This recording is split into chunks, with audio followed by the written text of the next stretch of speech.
Qualys is introducing a new prescription for security, and it's free. Global IT asset discovery and inventory. Activate it today at securityweekly.com/Qualys so you can achieve 100% near real-time visibility across your hybrid environments. Are you an enterprise dissatisfied with overpriced analytics software that can't keep up with modern data? If so, then GravWell is the solution for you. GravWell is an unstructured data analytics platform for enterprises who demand total data visibility across their network. GravWell lets your security team go beyond the SIM and fuse data sources to correlate and answer questions you didn't know needed to be asked. Go to gravwell.io/securityweekly for an unlimited data trial and gain uncompromising visibility today. Welcome back, everyone, to Paul's Security Weekly. The Cybersecurity Exchange Day hosted by Ocean at the Pell Center was originally scheduled for Wednesday, March 18th and has been postponed. A new date is still being determined, and we will keep you posted. Secure World Boston also was scheduled for March 25th and 26th at the Heinz Convention Center. That event has been postponed until further notice as well. But in the meantime, we are getting our virtual training, our virtual podcasts, and virtual conferences. I do want to say, I want to give a shout out to Black Hills Information Security. I tell you what, I tuned into Hal Pomerantz, whom I've known for a long time, and has forgotten more about Unix and Linux than I will ever know. And I don't say that in even like a joking manner, like legit. Hal is a true wizard when it comes to Unix and Linux, and that's even an understatement. Hal gave a webcast today on some command line kung fu, and I was like furiously taking notes. I'm like, this is really awesome. I'm like, I ended the webcast. I'm like, I feel like I don't know anything about Linux. Like, no, like I really don't. Like, I need to go back and learn some stuff. It was kick-ass, right? I mean, awesome. I was one of the MCs on the webcast, which means I was just loitering. Yeah. Now, did you see me in the Discord? So it's funny. I joined the Discord channel, but like my handle was not indicative of my name. And what I realized very early on, that no one had any idea who I was, so I was just trolling throughout the whole thing, which was awesome. Yeah, I was wondering who that moron was. That was, yeah, probably me.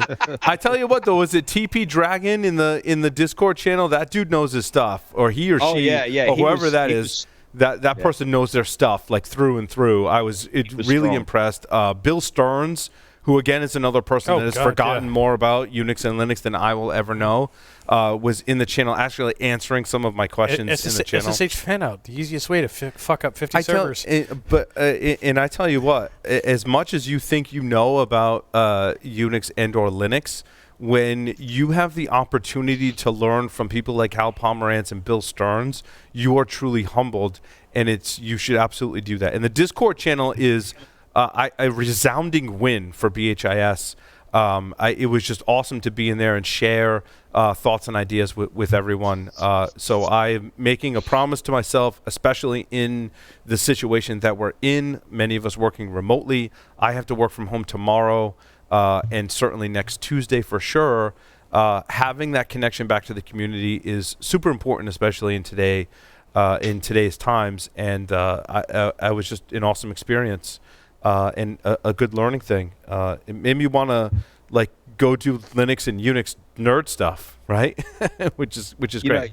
I gotta say though, Paul, the Discord channel has been outstandingly successful. Now, Dylan, did you guys have that? We should talk about that in future shows and broadcasts, and making sure we publicize that. I think that Security Weekly is in a situation where we're trying to choose like what our community communication channel is going to be. And I have to say, I spoke with John Strand today, and looking at what you guys have done with Discord and the community that you've built, that's a direction that I'm excited about for Security Weekly as well, and standardizing on that platform. Because Discord to me is pretty cool. I mean, I've toyed with it a little bit in the past, but right now I can say I like it better than Slack or Mattermost on a lot of different fronts. I'd agree with you. Here's the other thing, and I can say this, but my kid is right. Generation.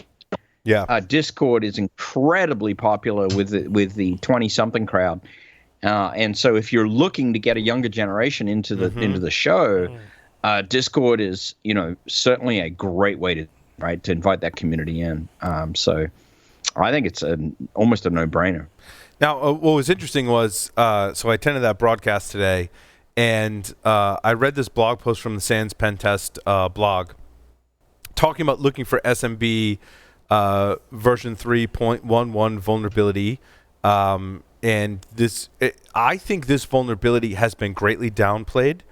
Not downplayed, but hasn't gotten the attention because many of us in IT and ops and information security, I mean, we're dealing with, as we just talked about in the previous segment, our entire workforce now working from home, the inevitable threats and attack vectors that this entire situation has opened up. We'll talk a little. I've got some stories, about that as well. So, ironically, we did have this as a show option for last week, but we didn't air news last week. Yes, so that's correct. Yeah, and so you're right, Larry. This did come out last week. I even still, right. I think we haven't been paying admittedly, I hadn't been paying as much attention to it really up until today.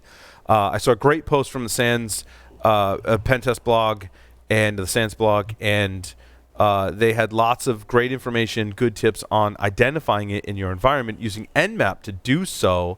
If you visit our show notes, wiki.securityweekly.com, because I was so inspired by Hal's presentation and the great comments and suggestions in the Discord channel, in the show notes you'll see kind of my version, which is not as good, nowhere near as good as Hal or some of the other folks that were in the channel today could have put together. But I tried to make improvements on it and share it. So go there, look at it, and make more improvements and share those out as well.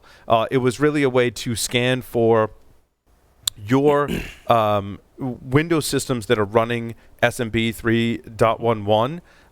There's also a compression that's enabled by default that was a result of this vulnerability. I've heard from other channels. This is where Tyler gives me his face like, I know what you're talking about, but I can't tell you what I know you're talking about face.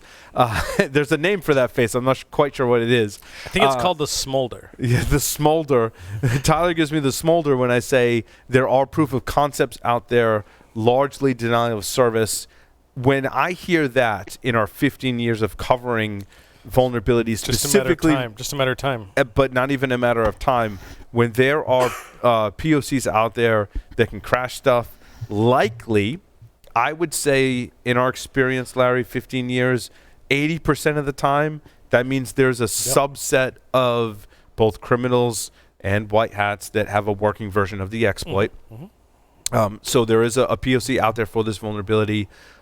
This nmap command will go use the scripting and stuff to find version 3.11 running. Ironically enough, or interesting enough, is that it also found SMB v1 on our network too. I'm like, well, we got to get that cleaned up as well. So you could definitely tune this script to also identify very much older versions of the SMB protocol that should have already been disabled as well. So the command is there. Improve upon it and share it with the community because it's super important. Yep. And I just got to tell you, Paul, get rid of that SMBv1 because we did a pen test a couple of weeks ago and we totally pwned somebody by relaying SMBv1 traffic. We got lucky, I have to admit, and I'm not going to mention the customer, but of course. But a domain admin was actually surfing the share where we dropped an icon that a shortcut link that had an icon with a UNC path in it, and wait, you had me at domain admin was surfing. Yeah. Well, surfing a share, right? But yeah, SMB1 and SMBv1 and relaying, it's a wicked bad way to attack a network. Yeah. For the record, the author of that blog post that wasn't the honeypot on the Security Weekly Net we were talking about, Larry. Whenever we talk about vulnerabilities, it's always a honeypot or a honeynet. That's that's our cop out. Yes, right? honeypot. And the author of this blog post, Jorge Arquiles. Yes, who's the lead author of the Sans Red Team. Yeah, totally awesome. But awesome that when you share stuff for the community, it's our responsibility as a community to share back improvements and extensions to that as well. So please do that, and realize a lot of stuff that we'd write in a pinch, it can be improved upon by other people that are focusing on certain aspects of it. And when you go to apply for a new job, your GitHub street cred just goes up. Right? Yeah, and if you write a blog post and go, hey, I saw this, these scripts that were posted, and I took it upon myself to improve upon them, and I shared it back out. That's the kind of thing we're looking for. It doesn't have to be 100% accurate or 100% total software engineering kind of style. The important part is that you show the aptitude that you saw something that was shared publicly, you improved upon it, and then shared that out to kind of continue, that value chain down. Yeah, it's about spreading the love, right? Yeah, I mean, absolutely. It really is. You don't have to. I've had to actually correct my own misperceptions about this. I'm like, if I write a blog, man, it's got to be like 100% perfect, right? And it's I'm like, nope. Wait a minute. Wait just a freaking minute. No, listen. You just have to talk about something that's useful to the community and shine a light and amplify something. That's it. That's all there is. Yeah. Hell, we've been doing that for 15 years. Remember Screen, Paul? Yeah. I used Screen this week extensively, and I had to have the Screen cheat sheet up while I did it, right? You should totally start using Tmux, though. So what was I going to say now? So there's definitely a sharp contrast between writing a script that gets the job done for something security, offensive or defensive related, and writing software that is used by users and is a more commercial not commercial, but has users in a more larger software application. And having done both, I recognize there's a difference. However, when you're writing a script, we can point out all these little nuances, right? I mean, Hal Pomerantz can point at any command line that I write and probably shrink it down by 30%, and I greatly respect that. But the point is, our scripts just have to work, and that's the important part. And what Jorge shared absolutely works, and it's great, right? So, don't think that we're just trying to take shots at each other or one-up each other, right? The important part is that you've shared something initially that worked to help people solve a problem. If people can make it better, that's great, but the original goal and what gets you to solve your problem, if it works, that's totally fine. And I'd also argue, even if you're sharing something that someone has already done, and you add just one little piece of value add, hey, I found that when I did this thing that Paul did in this blog post, but in my blog post, I found that if I do this one or two little things, either at the beginning or the end, it makes it easier, better, more readable. That's worth its weight in gold. Right. Yeah, and the things that you share out, make sure you accept that feedback, although some of the projects that I were looking at have a very strict bug reporting because they ran into that issue where people were reporting bugs that weren't really bugs. It was just based on their environment, and that was 70% of the bugs that were being... BetterCap. BetterCap is one of those. The YouTube downloader script that I was working with definitely ran into that situation as well, because I think people that aren't as entrenched with technology were trying to run that script and report bugs, and the authors were just inundated. And let me tell you, there is a person or group of people that has, I think it's 10,000 lines of code that allows you to download videos from YouTube. And props to you folks, you've done a great job. And that's a lot of work. And I've looked at your code, and your code is great, to be quite honest. YTDL-org, does that sound familiar? It's YouTube-DL is the project I was working with. And their code is awesome, right? And there's people complaining about when they submit a bug and they're like, oh, well, you're not helping me. I'm like, yeah, but the bug you submit is because you didn't configure DNS servers properly. That's not their problem, dude, right? I've looked at their code. They wrote some really awesome code, and you're just messing it up. I'm looking also, wait a minute. If you downloaded it for free, as in free beer. Yes. Seriously, dude. Exactly. And I'm looking. Yep. I'm looking at if it's the right project right now. 17,000 plus commits, 5 branches, 1,000 plus releases, 718 contributors. Yeah. And currently, 583 pull requests and 2,666 open issues. Holy smokes! Good Lord. And I tell you what, that's a lot going on. And I tell you what, their code is solid, and the features they put in, I'm like, I don't know how you guys had time to like do all this. I'm like, that's some really feature-rich software that they're making available to the community for free. So, good for you. Awesome. Also, kind of along those lines, Tyler and I actually, I think a couple of weeks in a row, have been kind of exchanging, looking at the exploits that are published and making modifications. And Tyler was like, you should submit a pull request. Because I'm like, hey, I made this work with Python 3, right? Which is awesome. And you should do that. I mean, if you find, again, along the same lines of this conversation, code out there that you tweak and get working, submit that back out. Drobo is a really long story that I don't want to get into. And Tyler, thank you. I mean, publicly thanking Tyler for all of his support and work to help us. We had a failure on our Drobo that still to this day stumps us as to exactly why. I don't want to think about how many hours you've put into the Drobo and recovery and what led up to that, Tyler. But your advice has been outstanding. But in this whole mix, we find that the exact Drobo model we have here at Security Weekly had firmware on it that was vulnerable to a remote exploit. Oh, well, there's where your data went. And that's one theory. No. And that is definitely one theory, and I'm not dismissing that theory or excusing myself from being, vulnerable to any type of attack. And that certainly. Said, it doesn't necessarily have to be remote. It could have been local. Well, I did the local exploitation. And if you go to the show, wiki.securityweekly.com, you can see examples of that. So someone published a Python script that was basically a full suite of exploits for Drobo. I think it was firmware version 4.1.1. Now, caution to our audience. If you have a Drobo that's vulnerable, you want to update this firmware.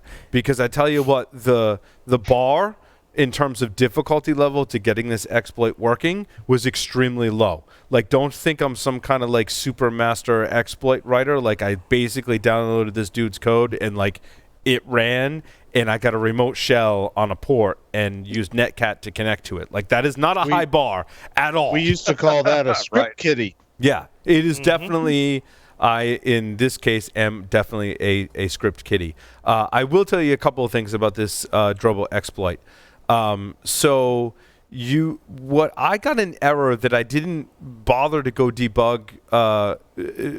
Joff or Tyler or many of us could probably look at this and fix the code. Basically, when you query the Drobo on port 5000, it spits back this whole XML output. In one of those fields is the serial number. The error that I got initially when I ran it was a Unicode decode error. Can't decode a byte, invalid continuation byte. And I was like, wow. Right, that's a classic Python 2, Python 3 issue. Right? Exactly. The way I solved this problem, rather than trying to dig into my decoding issue, which can lead you down a rat hole, was it was trying to read the serial number. And I'm like, well, what happens if I connect to port 5000 and I read the serial number from the XML output? I'm like, oh, there's a serial number. Well, lo and behold, once you have the serial number, you can pass that as an option to the script, and it doesn't have to run that initial command that errors out on the Unicode error. So I just read the serial number. Bypass the buggy code. I bypassed the buggy code. Hopefully someone can look at that and submit a pull request for it. Correct me if I'm wrong, Joff, but isn't that like on slide 50 of day 2? Yeah, something like that, right? Oh, holy smokes, Lee, you got me. No, it's right no, near that's there. not right. Actually, it's in day 1, but love you anyway. Yeah. Oh, okay. I got an older version of the courseware. So that's my story. I ran it and gave it the serial, because I'm like, if I can get the serial number, like, I don't need to go down this rat hole debugging. I can move on with life, and I did. And then there's all kinds of different exploits that you can run against your Drobo device. Now, those of you that work with Drobo know that it has these indicator lights on it.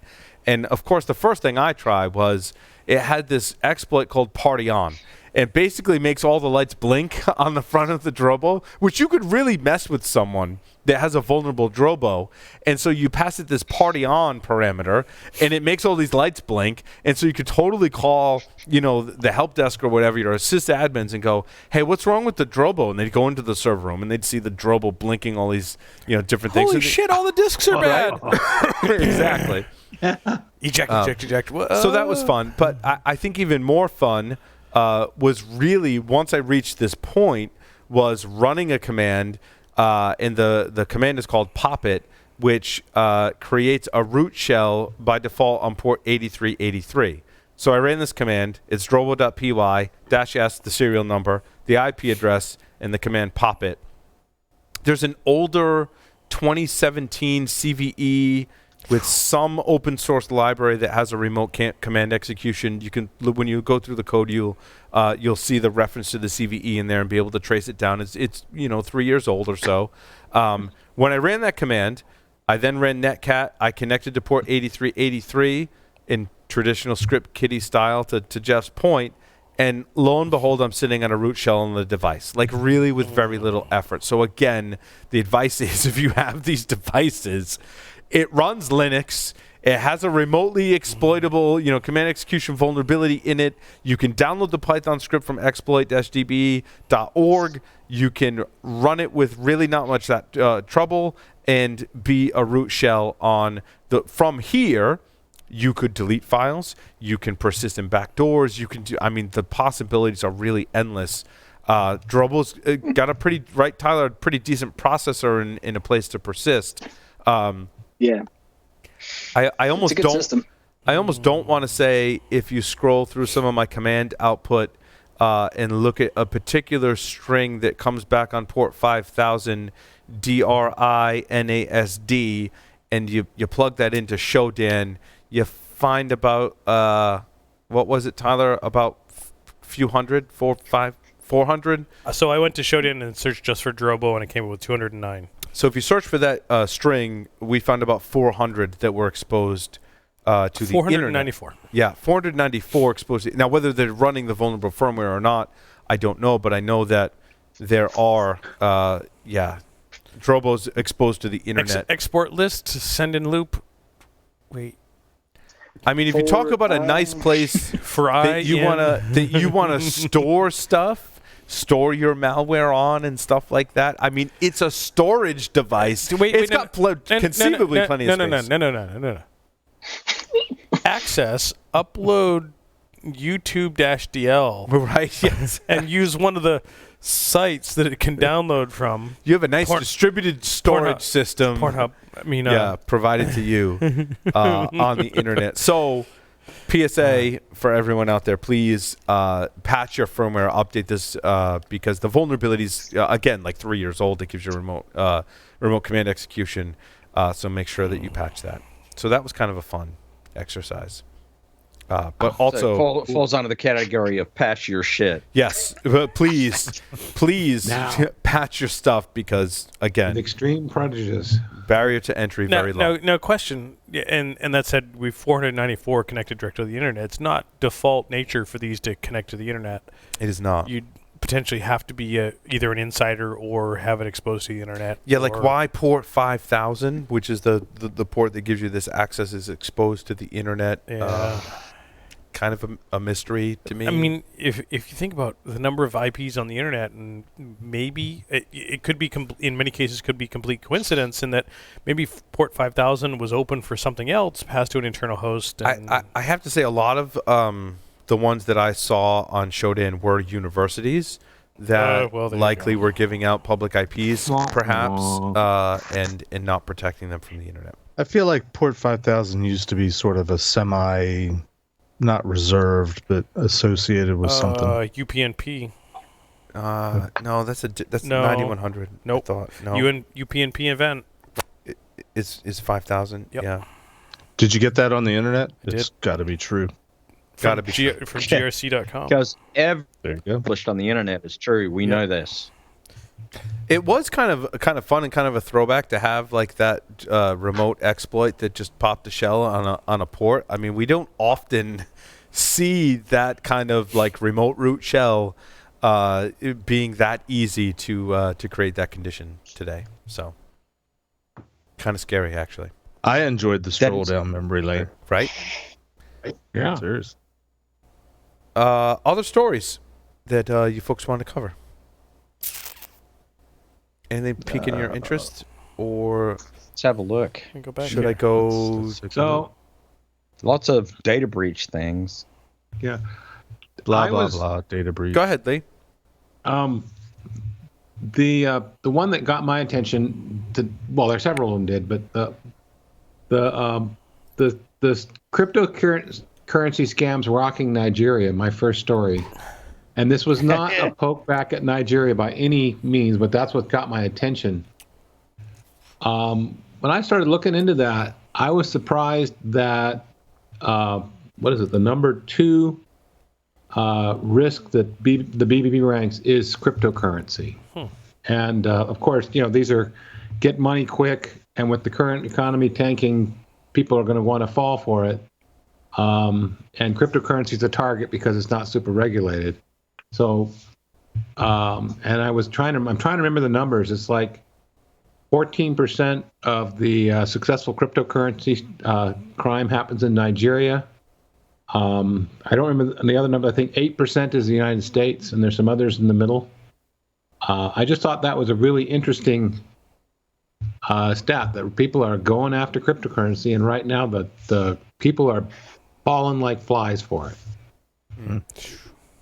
Well, I mean, I think the big one at the moment for that one, Lee, is that here in the U.S. and worldwide, the financial markets are so volatile. People are looking for something to invest in, and they are potentially thinking that cryptocurrency is a stable thing, which they're completely wrong. They're completely wrong. But and so that was that. So that's why I put it in there, just because of, well, Nigeria got my attention, but the current market state said, wait, hey folks, take a time out. Don't fall for this. So Lee, your second story piqued my interest only because I know Paul really well. The Russian intelligence-backed hackers go after Armenian government websites with new code. That's interesting. Why? I mean, politically, why would Russia be going after Armenia? That's interesting. QA. Right? Ooh. Making sure their exploits work so they can attack the U.S. or Ukraine. Yeah. They're or testing Georgia. their code. Yeah. Yeah. Yep. Yeah, it's testing code. Possibility. Mm-hmm. Tyler is just so quiet during Proof of content. this episode. Talking about nation-state hacking and remote exploits. Yep. You're doing all right over there, Tyler? Oh yeah, I'm good. He's still breathing. Google Cloud shell root compromise, Paul? Oh, this was awesome. So apparently, when you're in Google Cloud to manage your infrastructure in Google Cloud, they have this Google Cloud shell. What a researcher realized is that when they connect to this Google Cloud shell, which basically gives you a command prompt, and what the researcher figured out is that, hey, I woke up and I'm trapped inside of a Docker container. That could be like a whole webcast right in there. Like, hey, I woke up and I'm trapped inside of a Docker container. How do I get out? Either that or a movie. Part 1 of 20. Escape? And they determined that by the number of processes running and things like that. Sure. And then, so he wanted to be able to escape the container and get access to the host. He noticed there were 2 Docker Unix sockets available. So Docker can listen on traditional TCP/IP ports as well as Unix sockets as well. Unix sockets, I think, being unique in that if you can access the Unix socket, there is no authentication, but a TCP/IP connection can be either completely open, which is really bad. It's basically like having Telnet open with no password. But a Docker instance listening on TCP/IP can also do certificate-based authentication, which is the correct way to configure it. But in a Unix socket, there is no authentication. So one was running in /run/docker.sock, which is usually a standard place. /var/run docker.sock is also a pretty good default place. But he also noticed that in /google/host/var/run/docker.sock, there was a second Docker socket that was the actual Docker instance running on the host. Right, so Docker within Docker. Dockerception. Docker within Docker, and that essentially anyone that can communicate with a host-based Docker socket can easily escape the container, gain root access on the host at the same time. did a script to do just that. He was able to then reconfigure Kubernetes, which was running all of these Docker containers, flip all of the containers from unprivileged to privileged by writing a new YAML configuration file and setting the old config to dev null. So he basically reset the matrix to run everything in unprivileged mode, which I thought was awesome, and he got $100,000 for that. And you know what? I hate to say this, and I'm not discounting this hack at all. That is like stupid hacker tricks for $100,000, Alex. That's like find/-name docker.sock that basically gets you most of the way there. Yep, like that's awesome. And you know what? Hal Pomerantz would have given you the exact syntax today. Yeah, that's right. On how to do that. Stupid hacker tricks for $100,000. Probably Alex could have reset the entire Kubernetes environment with one find command with exec, right? Excellent. Exactly. And yet, except if he uses XR, it's this more is the efficient. guy that did it. So good for him. Yeah, that's absolutely. That's pretty awesome. But the good part is that he discovered this bug, and Google has fixed it, which is the important part, because that's a pretty heinous bug to have out there. Gee, once again, modern technology isn't to be completely trusted. No, say it isn't so. But it's in the cloud, so therefore it's secure, right? Yeah, someone else's computer. Somebody else's prop. Someone else's computer, but your data. Let's think about that for a minute. Yep, I thought about it too long already. Shit. While we're on the Docker kind of front, I wanted to cover this. This was just an article that I found. Non-root. So when you run nginx, there is, let's just say on a traditional system, not a Docker container, right?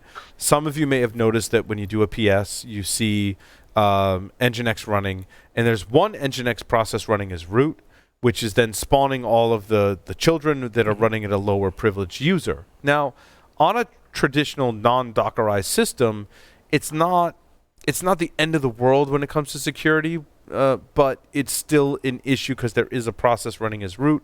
However, it's not uncommon to find processes running as root when you're on a traditional Linux system.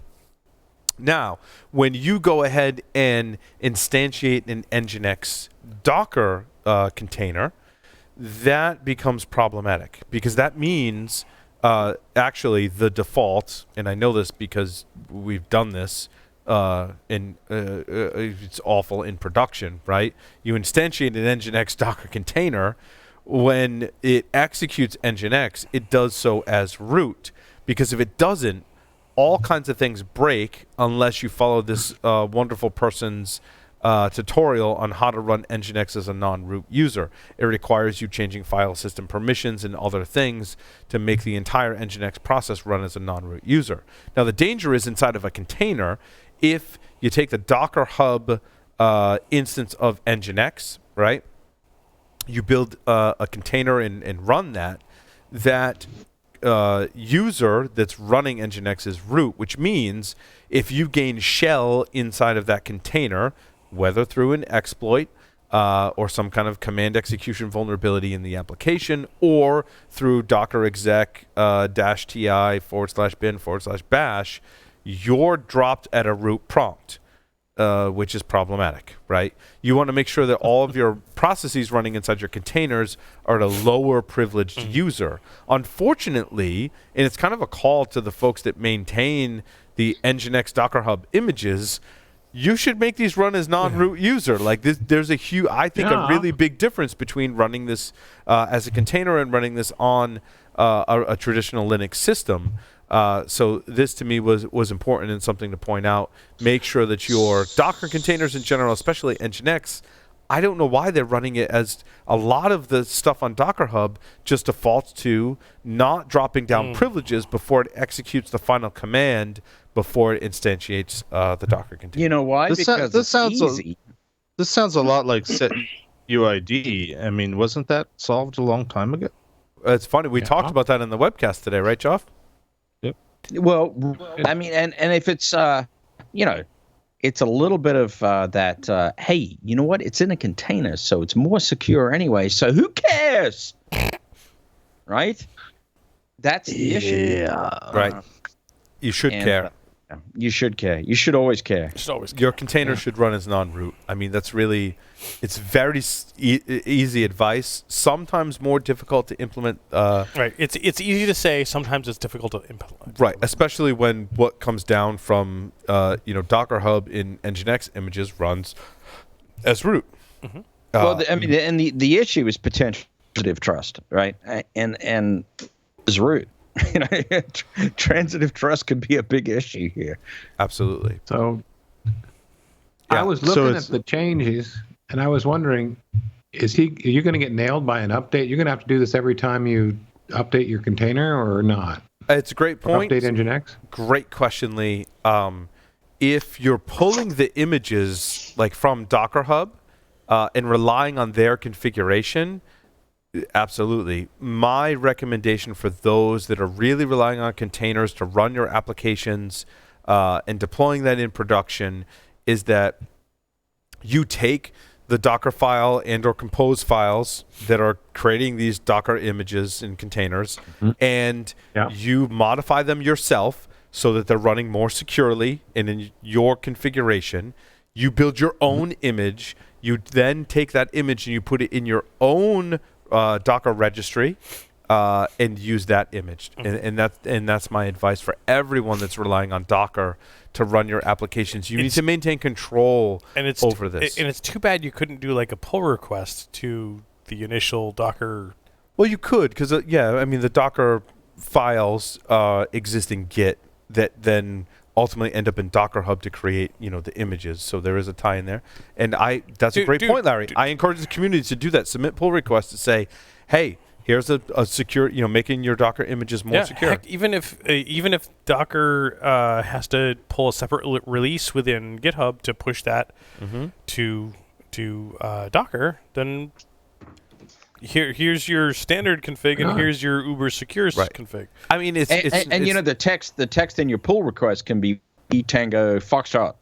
Yeah. And yes, agree. I mean, it's one command, capital user, all caps user, and then a user that's on the system. However, when you do that, all kinds of stuff can break. Right. So then which is why I suggested the two different branches. And you got to work your way back and be able to build and execute everything you need to as a non-root. Execute things as root that need to be executed as root. Then the final commands before you actually run, drop your privileges down to a lower privilege user, and then run your entry point command or your start at sh or whatever you need to do to spin things up in your container. And that's just, it's really not that much work in most circumstances to be able to do it. So, I think we really need to work together to do that. I have a silly Docker question. Are permissions roughly similar to Unix or Linux? They are exactly the same, Jeff. Okay. Yeah. So, in that case, then I would say you got to do more than just dropping it off of root. You need to still take into account the level that the application is running on and what can be done by that level of user. Because in the old days, we didn't have to get root to get certain places if we were going after data sets or going after an Easter egg or something like that. So it's not as simple as just don't run it as root. Right. Which I think is what you were saying. I'm just restating it. And Jeff, you're correct. It's not a binary like root versus non-root. That's one aspect of it. But whatever privileges you are dropping down to should only then have access to what it needs to as well. So if the permission structure follows Linux and Unix, what is typical in a Docker environment in terms of group permissions? That depends on the base image that you're using. Mm-hmm. So you're going to inherit in the very first line of your Docker file, there's going to be a from line that's going to be the base image of your Docker container, and whatever that configuration is what is going to determine the file permissions for your Docker container. Did I get that right? Quick sanity check from our host. Sure. What is the default chmod of a Docker? The default chmod on what? That depends on what image you're inheriting from. Okay. Yeah. And that actually highlights another issue, right? I mean, because what image you're inheriting from is, sigh. Right? I mean, I tend to default to Debian Slim. You can go beyond that. I mean, you can build, like, basically you're in your own custom Linux distribution and put that in a Docker container, and some people do, and that's awesome. And I think we should all strive for that. But I tend to start with Debian Slim. But then the difference in Docker is really your ability to do multi-stage builds. So that is, you can instantiate a Debian Slim build and Docker container, install a bunch of stuff as root with whatever comes with that, right? And then when you go to your next stage, you can then create a new, basically, container and then just copy the results of what came from your previous build. So in other words, I can install curl, I can pull down a bunch of files, I can install a bunch of other utilities, maybe GCC in my build environment, build a bunch of stuff. Then I can take the results of that. Well, the results are stored in a directory, let's say, right? Then I can say, start a new stage of my build, and don't copy off all the cruft and packages and stuff that was installed in the previous build. Just copy the results of that from the previous build into this directory and continue with my build. So those are some of the nuances. That's some of the beauty with Docker. But it is. You actually raising point, Paul, that if you start with some of the slim builds, and I've done the same thing, like started off with some really slim, like narrowed down build, ends up happening is you end up piling a bunch of stuff on top. Normally you end up going out and searching for a little more fitting build.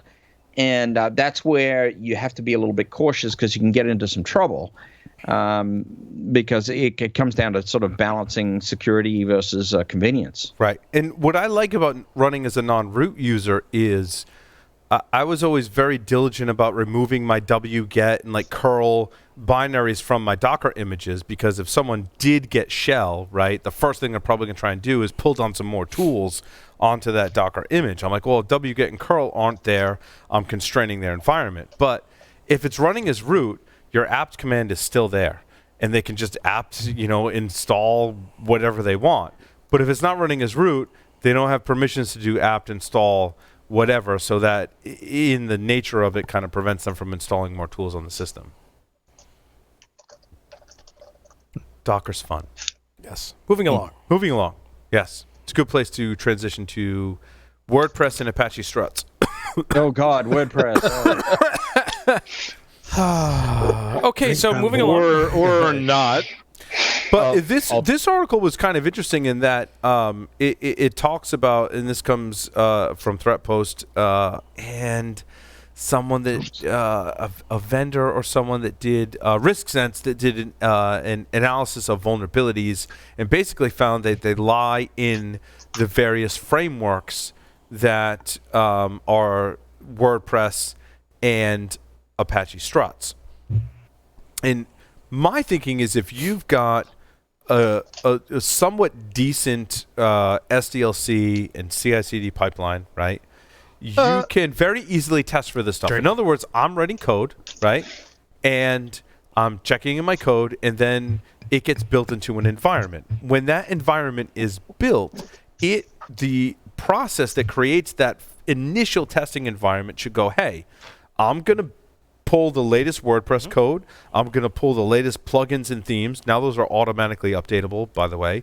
I'm going to pull all the latest framework, the latest PHP, the latest PHP FPM, the latest WordPress, the latest plugins, the latest themes, and, Paul or whoever's latest code, and I'm going to go try and build that and run that. And if it fails, I'm going to send Paul a Jira ticket and say, hey, your build failed. Your shit's broke. Here's why. And I'm going to go, oh, I made the wrong, call to this library or inside this framework. I'm going to fix my code, and I'm going to push it out until it's built. Struts is the same thing. I'm writing Java code, I'm checking it in. There should be a process that builds the latest Apache Struts environment and goes, hey, Paul, your Java code sucks. It doesn't work with the latest version of Struts. You need to fix your stuff. Now, that's utopia, right? I mean, there's obviously so many other factors that play into that process. But my whole point with this article was the technology exists for us to be able to do that. In fact, it's actually at this point well-proven technology, I would argue. And the commentary on this article says that even if best application development practices are used, framework vulnerabilities can expose organizations to security breaches. Even in that first sentence, I disagree based on the process that I just described. So I have a question for you, Paul. First, I chuckle at your statement about if you have a decent SDLC, because I don't think I've ever seen one. Yeah. I'm sure that they exist, but get your glasses ready. I'm going to bring up PCI for a minute. Talk about PCI, Jeff. So PCI requires developers and organizations to receive some sort of annual secure code training, and that's sort of a very loose-ended. What counts as security code training. But there's another section of PCI that says make sure that you're up to speed, especially if you're doing web-based applications, that you're up to speed on the OWASP top 10. So a lot of companies will default to their secure code training being some sort of refresher on the OWASP top 10. Given what you're suggesting, or what this article is suggesting in terms of where a lot of vulnerabilities lie in the frameworks, my question to anyone is the fact that the vulnerabilities are often in the frameworks,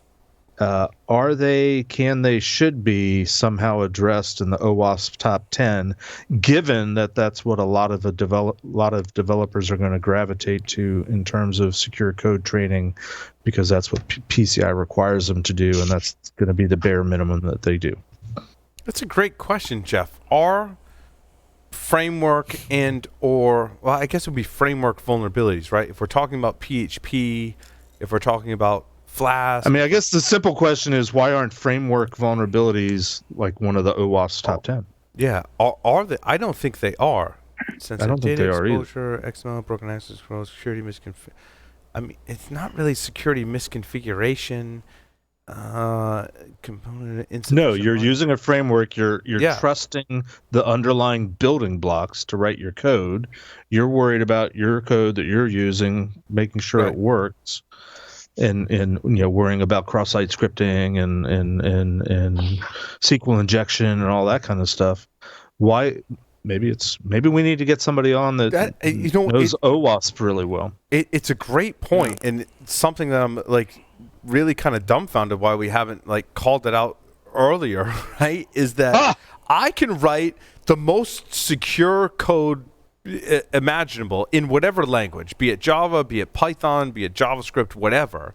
But if there's a vulnerability in Flask, in Node, or in Apache Struts or Tomcat, that all goes out the window.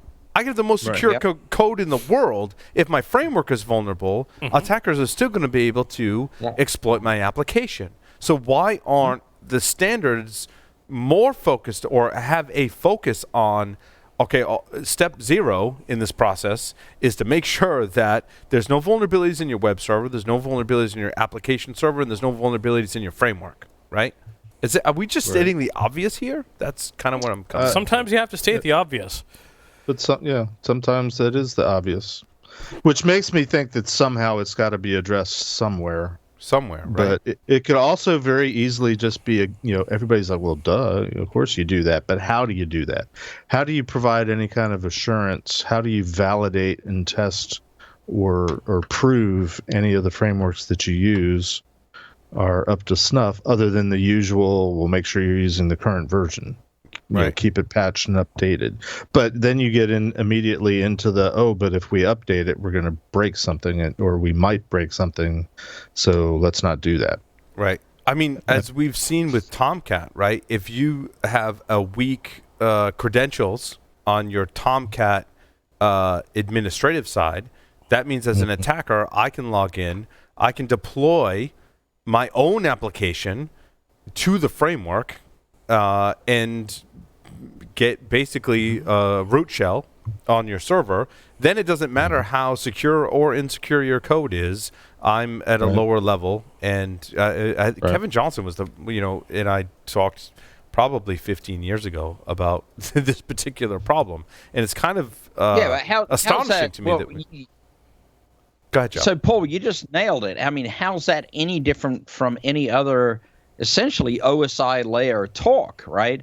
Yeah. I mean, what you're really talking about is layer software stack and software application virtualization, or the framework that's inside that virtualized container is no different than any other layer in that software stack that you're dealing with.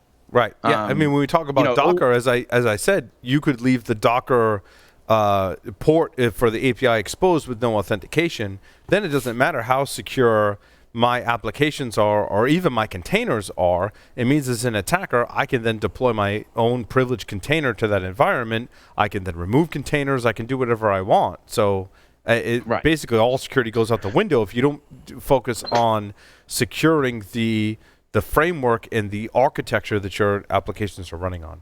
I'm sure I'm oversimplifying it. I don't think so, Jeff. I'm sure I'm oversimplifying it, but what I'm hearing us talk about in terms of Docker over the last month or two that you've been sort of fixated on it, it sounds like from a generation ago, the concept of plug and play. Put it out in a way that most people can use it quickly and easily, as seamlessly as possible, so you have a lot of things turned on, or in this case, you run it as root because root works type of thing. Mm-hmm. Again, might be oversimplifying it, but it's sort of a parallel. But I think to speak to the point of not oversimplifying it, but that it is a complex issue, is that in any one of these frameworks, right, we talked about JavaScript, Java, Python as examples, if they're running on a particular framework version, if that version changes, we're kind of running under the assumption that it's easy to modify my code to work with the new framework. That's not necessarily the case in all of these situations. It could be a huge boatload of work for me to go, when I call this library, I need to modify my code. And by the way, I call that library in 10 places, and it's in the critical path of my application, which means the entire application needs to be regression tested. Therefore, it's 3 months of work for me to get to the new framework version. It's unknown, and I think nobody... what are the motivations for somebody to go in and really dig in and create that much work for them, or potentially that much work for them? Right. There are no regulatory or compliance standards or OWASP Top 10 best practices, coding guidelines that tell them, no, you really need to do that. Mm-hmm. And what that happens, I'm aware of. And what happens when that's on the hosting provider, right? What happens when I'm in a cloud native or serverless environment and my code's running in their environment, and they update, Amazon or Google or Microsoft updates that environment, and now my code is broken? What happens then? Yeah, that's a very good point. Consider the boundaries, right? Mm-hmm. Where does the responsibility lie? And is it application provider? Is it infrastructure as service? What is it? And where does that responsibility lie for patching the framework or patching the containerization? I agree with you, but it's not responsibility; it's liability. Where is the liability? It's liability. But for example, Debian 10 Buster, the official image from Debian, just this past week or last week, was supported in AWS.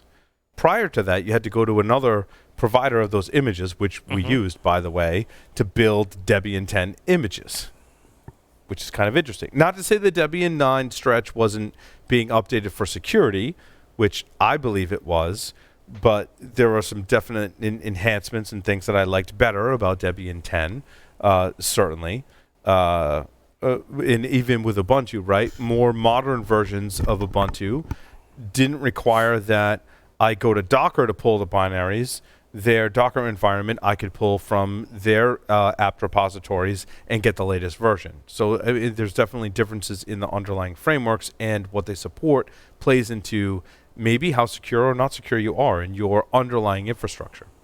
We've always had this problem, though, right? It's because true. we've always been expanding the stack, and we've always been, it's kind of like a funnel, right? We've always been taking this core code and going out and out and out and scaling with these underlying layers.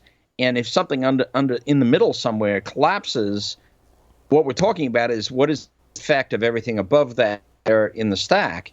And the net effect is usually disastrous, but if the vendor or if the provider of that code at that particular layer is responsive, then we're okay. If they're not, we have a serious problem because of the scale issue of everything that has grown beyond that particular software stack layer.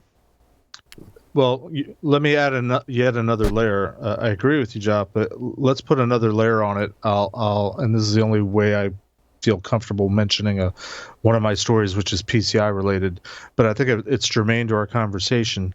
My story number 3 talks about a company has a new product line, and they're have a story out saying, "Hey, we just got our PCI DSS certification for our product." Well, the problem with that is PCI DSS doesn't certify products. There is no such thing. My point being is that, in everything we're discussing, add this layer of, but then there's vendors out there that are selling us these frameworks or these products or these tools or these component parts that tell us it's okay because XYZ, in this case, it happens to be PCI certification. And companies believe that, whether it's legitimate or not. And I don't know what that translates to in terms of, frameworks like we're talking about. I mean, who says that Apache is good other than Apache? Yeah. I wanted to talk about a fear of mine amidst this clowns crisis. No, it's not clowns. I know some of us are. And my question irrelevant and you moved on, or no? I was looking and you moved on. About 3 minutes ago, I was looking for an opportunity to move on, so it's not fair enough. So I had 3 stories that were related to the coronavirus COVID-19 outbreak, and it preys upon my fears that I have basically reading all these books about nation state hacking and the like, and understanding history. I think it was during a break we mentioned Titan Rain, and all these and all the stuff I've been reading is that in the middle of this crisis, or amidst this crisis, there are attacks on the U.S. Health Agency, ransomware continuing to knock on healthcare's door, and cyber attacks that are hitting the U.S. Department of Health. Yep. I really think that kicking us when we're down, or any country, when we're in the middle of this crisis, is very scary to me. Underscoring the importance of cybersecurity when there is another crisis. And this could be a virus outbreak that we're dealing with now. It could be a natural disaster. It could be not necessarily attackers that are affecting critical infrastructure such as power and water and energy, gas and things of the like.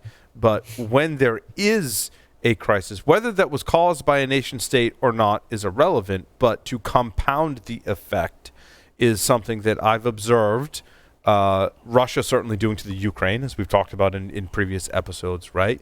And I think it really underscores the importance of cybersecurity to make sure that the infrastructure, digital infrastructure, remains intact while there are other events going on is extremely important, and just is a very big concern of mine.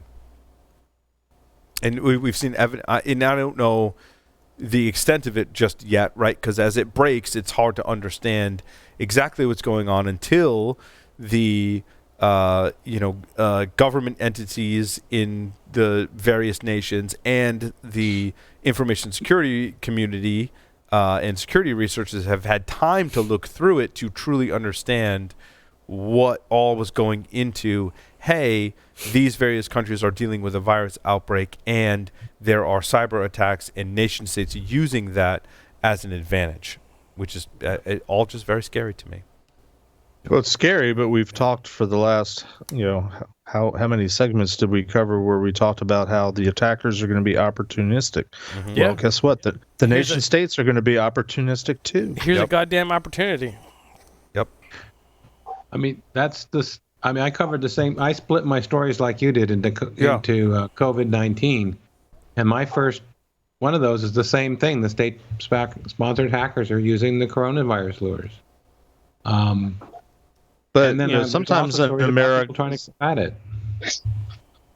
I mean, depending on who it is, sometimes we call that, American capitalism. Yeah. It depends on how you're doing it and how you're wielding it and who's doing it. But I think the bottom line is it's real and it's happening. This isn't just FUD. This isn't just. I am already weary of all the emails and notices I'm getting about coronavirus, COVID-19, all these companies coming out of the woodwork, providing me with all this valuable information. Like, wow, I never thought of that. I should worry about this. I'm weary. To me, it's all spam already. Mm-hmm. I struggle with.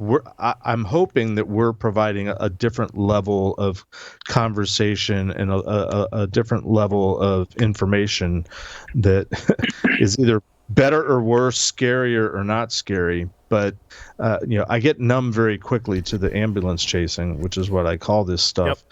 Yep. And yet, I think from an opportunistic perspective, I think the threat is very real, mm-hmm. and we're starting to see that, and we're going to continue to see that. It begs the question: how do we maintain the infrastructure to get accurate information and have those facilities that are disseminating the accurate information remain? That's my concern. Yep. Those to me, I got along those lines. I worry about the medical community more than anybody else because I agree, Jeff. Yes. Yep.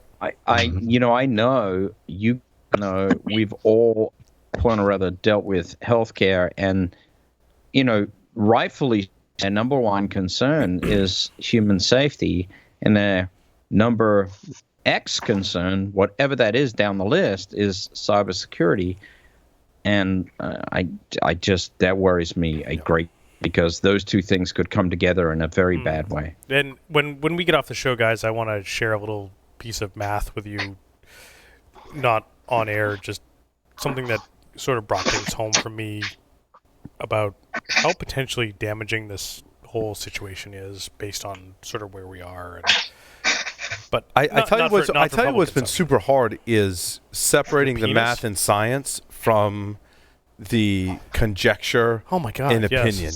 As a security aspect, right, that's also very concerning to me, is to how we validate and police the information that's being disseminated is even just one aspect. Like, taking advantage of vulnerabilities in performing denial of service attacks and or ransomware inside of healthcare while we have this crisis is also concerning. But another aspect of that is, how do we preserve the right information and separate it from what is an information warfare campaign? Yeah, that's one of the big things that we're trying to combat and work with right now is, we've been on the disinformation campaign, and we've got some very, very talented people that work specifically on disinformation on major media platforms. And this has brought to light an entirely new kind of disadvantage to how do we separate, how do we look at different disinformation, and how do we combat disinformation as it gets to scale.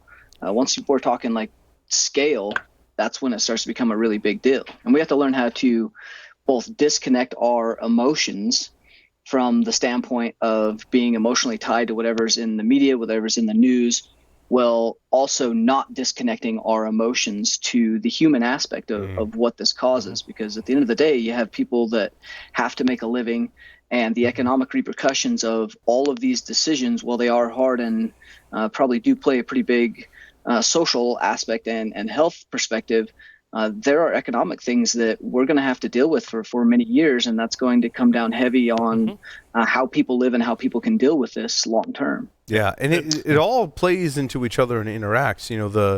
one that I kind of point to in this light is, some of the things that are being shared on social media that are clearly false, but people are sharing because it's a glimmer of hope. Yeah. So do you destroy the glimmer of hope in the vein of the right information going out? Like, you know what can prevent gargling with salt water COVID-19? is my shining example. Cocaine. Masturbation, whatever the case may. Like, wait, that's not true. There was an article that pointed to that they can increase your immune system. I also saw the one that was being shared on Facebook in particular of gargling with salt water, right? Like, how do we get the scientific information out there to curb that? It may make your throat feel better after you've already got it. But as Tyler said, like there's an emotional aspect to that as well. Huge emotional. And how do we balance the two is super hard in this. I gotta say, I want to toot our own horn a little bit in that we were having some discussion in Guardians today, and I don't know if this is the official answer, and I'm not speaking on behalf of in Guardians, even though I sort of am, but we were talking about we have a weekly newsletter to talk about to the C-level what's the greatest threat, and this week from the computer security perspective, and all the things that we were coming up with were COVID-19 related,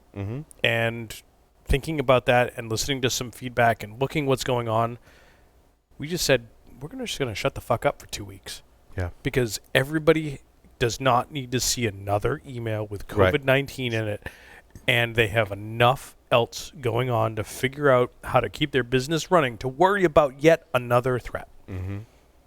So let's just let them do their job, and they've got enough on their plate. They don't need this another email. So. Yeah, I think you'd be better off, to be honest, and I need to suggest this to some folks at Blackos. Instead of sending out here's how we're responding. Send out hey, we're aware of the situation. How can we help you right now? My opinion is I wouldn't even do that. I would say, hey, we're aware of the situation. Please feel free to reach out if you need something, or not even that. Like, you've got enough on your plate. We're going to stand down for a couple weeks while you if you need us, we're here. If you need us, we're here. We're not going to inundate you. And that's actually kind of my immediate weariness with all the email. I think, Joff, I think you're right. I think it's a language perspective of we're here, or here's what we can do to help type of thing. So I think it's a language perspective. Well, I wouldn't. Me personally, I wouldn't. I think if it was my company, I wouldn't even do that. Help you. I wouldn't even do that. What can we do to help you is different from saying we're here to help. Yeah, no, I mean, agree, there's a passive and an active. Absolutely. Or here's what we're doing to help. All of a sudden, all these security companies are experts on, what do they call it? Virology, epidemiology. Epidemiology. Yep. This is, and there's marketing departments. They got nothing else to do. They're not going to any conferences. They're not doing any conference planning. It's great. 3 months. They got to do something. So I feel for them at one level, but at another level, I'm like, just don't. Just stop. Yeah, stop. I think this is a good place for like the InfoSec and hacking community in general to collectively, like, rather than come up with all of these like social distancing and all these things that everybody else is doing, like, we're hackers. Let's learn. Let's put on our creative hat. Let's come up with some ways in which we can actually help communities. Like, let's give to nurses in a way. Hey, maybe your Wi-Fi is not set up at home. Like, come up with some sort of way where we as a hacking or InfoSec community is actually providing value back to society without having any kind of benefit to ourselves. And Tyler, what I love about that is what I love about that I think we can have a valid contribution is here's how you validate information, right? Because I think we as a hacking community have really great skills, talents, and tools to be able to validate information. So, right? Let's share that. Let's share that. I've got a great story for this. One of my coworkers said, "Hey, this whole thing about being in quarantine in Italy has been great in that the canals in Venice are clean." I saw that. Yeah. And it's amazing because there's no boats and they're clean, there's swans and everything. And, well, turns out that may not be all that far from the truth, because someone posted these pictures and someone did a reverse analysis of these pictures saying, oh, well, great. These pictures are potentially in these regions, and let's go to Google Maps and Google Street View and look at all of the bridges where this was taken by, so we can compare the photograph of these bridges to these regions. And turns out not all of them were taken in Venice. And that we can compare what the water quality condition was when these pictures were taken with Google Street View compared to the ones that we saw now. Yeah. And Mike... Yeah. That's all the text messages and emails you're getting from family. Like, hey, is this true? Is this real? Like, can you look this up? And they Googled it. The best and most accurate information I've gotten is from folks in our community, right? Yeah. It's folks that I know that are PhD physicists that work in information security that have taken the time to translate the epidemiology reports from verified PhD folks that are working in those areas, because they speak that language, and referencing the books that they have written about this stuff. That's probably the best piece of information that I've found that has helped me kind of invalidate a lot of the reports and also validate the ones that are true. So I think it's a call to our community to, I think as Tyler started this whole thread, using our community to help validate the information, because that's something that we know how to do and can help globally, this issue. All right, so does it make sense? The hacker, who's going to put a hacker COVID-19 clearing validated links? Right. I agree. I agree, Jeff. Yeah. That's I mean, for all the builders in our community, does it make sense for us to start? Well, let me say this: whether you believe it's a hoax or not, the reality is we're in the middle of something. We're in the shit. Right? We're in the shit. And I think all that remains to be seen is how big a dump it is. Yep. I agree, Jeff. That's an accurate assessment. Yep. And given that maybe some of us are not necessarily, actively involved in our day jobs, or we're working from home, or we're not working from home, but I forget who said it, go out and help, the local healthcare community, try to help them set up secure operations. But also, I mean, we've got a bunch of builders in this community. Let's figure out, is there a way to start building MacGyver type of ventilators? Or I've seen reports where, whether the tests are available or not, they don't have the equipment to actually conduct the tests, to, actually collect the materials. Jeff, does it make sense for us to try to do things at a more practical level? Jeff, my understanding, and one of the things that this is great for the community, one of the ones that I saw recently, and that is certain, I don't know whether it's true or not, but of the ventilators, there were some valves that of the ventilators that were need to be replaced fairly regularly, and that some folks 3D printed replacement valves.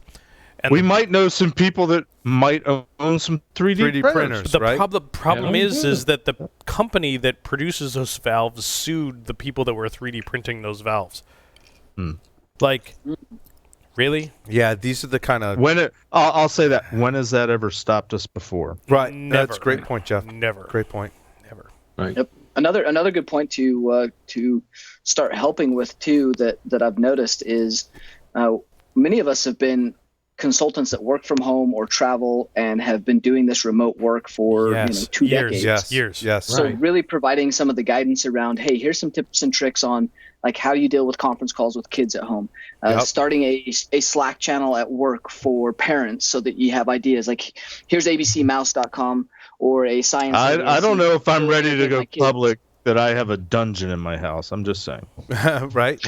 But Tyler is right. I think many of us have worked from home, and I think the lessons we've learned on how not to lose your sanity when you're working from home are extremely valuable. So you should be sharing those as a community. And I very much already done that. And very much to evolve as the time goes on, as we start to have our kids with us while we work from home, and our significant others working from home, and our kids doing homeschool and or virtual learning at the same time. And I think that extends to others. Is, my kids, because I'm a nerd, right? And they're home, and I'm like, okay, you're going to learn stuff. What can I share with you? Yeah. I can teach you how to build computers. So my whole curriculum now, my contribution to my kids' work from home is we're going to identify all the parts in a computer, and you're going to list out what those mean. Then the next lesson is I'm going to draw out a blank motherboard, and you're going to tell me where those pieces go, and I'm going to guide you through this whole process, and we're going to build a computer. So like the best scenario for me is, hey, family gets a new gaming computer. Like, that's how awesome is that? But your kids are learning in the But then, to Larry's point, share that with other people. Two things. Start ordering the parts now because they might be here in about 2 weeks. Ask me how I know this from my orders from Amazon. Yeah, I know. The other one is that we were talking about this with one of my great friends who also homeschools his child, and like I asked him for some advice, and like I'm worried about like overwhelming them with too much schoolwork, and because they're going to be getting schoolwork from school, and if that only takes them 2 hours to complete, what else can we do? And his comment was, now's a perfect opportunity to bond with your children, to say, what are you interested in? Yeah. And what do you want to learn about? Right. And that may require you to learn about something too, and learn together. Right. Like, and that's what we do as hackers, right? Learning something new is something that we love to do. One of the things that I found today was that, and whatever your proclivities may be, was that the Disney has released through Khan Academy this whole thing about having a course with Disney Imagineers and building worlds, and like it's on the Disney Parks blog, and like I sent this to my 12-year-old and I said, I'm going to do this class with you because I think this is fascinating. And it's not even that she wants to learn it, and she saw it and she's like, oh, I'm going to go take this class too. Yep. So Jeff? Awesome. So let me say that sounds really cool, and it almost sounds like we're reverting back from the bug bounty days to the old early days of beta testing. But I did want to mention that my wife and my wife homeschooled our youngest 3 children for many years. Practical homeschool advice in terms of how long and how much you do. Most of what they did was done in, a whole school day's worth of work was done usually within less than 2 hours. Unless you want to make them stand in line and walk them around the house. Wait, we're going to go to lunch now, so stand in line and be quiet, and we're not going to move into the kitchen until you're all quiet and standing straight in line. I mean, it doesn't take much. One of the coolest things that my wife did, and she doesn't get enough credit for the excellent educator that she is. And I used to chuckle because she would go to the public library, which obviously may not be necessarily something you can do right now. But I had 3 daughters that she homeschooled, 3 different ages. She would do what was called unit testing. They'd learn the same subject at the same time. Just what was required of them was age appropriate. So let's say they were doing history. They were going to do, American history or something like that. She'd go to the library and buy like 100 books. I'm sure nowadays there's online materials that are available that are of a similar nature. And she wouldn't make them read. She would just have books lying around the house that were on the subject that they were studying, and they'd be like, hey, this book's about what we were just talking about, and they would pick up and just reading it. And my daughters are now prolific readers, which is why I harp on you, Paul, all the time for listening as opposed to reading, but whatever. And Jeff, this is one of the things that we've done with our 12-year-old in that she started picking up this World War II fiction stuff that like completely out of her realm that she's really enjoyed. And there's been this new resurgence in the TV show, like Abandoned Structures. And many of the structures that are there are all related to World War II and what they were used for, like submarine bases and I can't remember the S line on the edge of Germany with all the tank, the dragon's teeth. and that was on last night. And like, let her stay up late, watch these shows. France, but border of France and Germany, and up northward, and like let her stay up and see these things. Like, this was actually here and existing, and this was the story why it was involved with World War II, with all these stories that you've been reading about, like these fiction about World War II type things. And she's like, right. I think an overwhelming positive thing about us spending more time with our children and being more responsible to teach them is we can customize their learning, right? Yep. Whether they watch, listen, read, learn life skills, and to things that they want to learn about. Exactly. I think you have to be able to turn that into a positive thing. Certainly one positive thing for me that I'd like to kind of close out the show is taught my middle son how to cook bacon, which benefits everyone. I saw the picture. Right? That is a huge benefit. Which is just awesome. So everyone out there, please, stay safe.